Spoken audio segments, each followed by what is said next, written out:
નમસ્કાર, આપ જોઈ રહ્યા છો નેશન પ્લસ ન્યૂઝ. હું છું આપની સાથે હેતલ ભગત. વડોદરા શહેરમાંથી લોકસભાની ચૂંટણી લડવા સત્યવાદી રક્ષક પાર્ટીના ઉમેદવારે આજે કલેક્ટર કચેરી ખાતે ઉમેદવારી ફોર્મ લીધું હતું. સત્યવાદી રક્ષક પાર્ટીના નિલેશ જગન્નાથ વસઈકર આજે કલેક્ટર કચેરીએ પહોંચ્યા હતા. નિલેશ વસઈકરે લોકસભાની ચૂંટણી લડવા માટે ફોર્મ લીધું હતું. ત્યારે નિલેશ વસઈકરે જણાવ્યું હતું કે તેઓ જીતશે તો વડોદરા શહેરમાં વિકાસકારી કાર્યો કરશે, શિક્ષણમાં સુધારો કરાવાશે અને બેરોજગારી દૂર કરશે, તો વ્યસન મુક્તિ કરાવશે સહિતની બાબતોને ધ્યાનમાં રાખી તેઓ લોકસભાની ચૂંટણીમાં મેદાનમાં ઉતરવા માટે ફોર્મ ભરશે.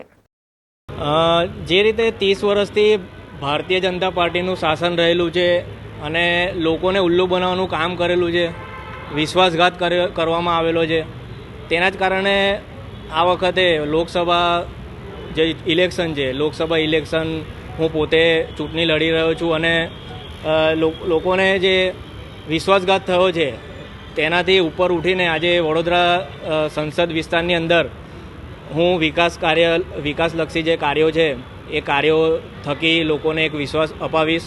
મારા સામાજિક કાર્યો થકી પણ લોકોને એક વિશ્વાસ અપાયો છે અને મારું એક ચૂંટણી ઉમેદવારી ભરતી વખતે એક સોગંદનામું પણ હું રજૂ કરવાનો છું, જેની અંદર જે મારો સાંસદનો જે પગાર છે એ પગાર બી મેં વિધવા બહેનો માટે પૂર્ણ આપી દઈશ.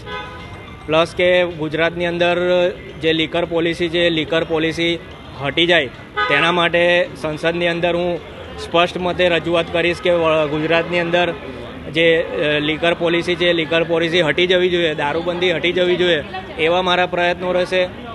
કેમેરામેન નવનીત પરમારની સાથે Satyam Nivaskar, Nation Plus News, Vadodara.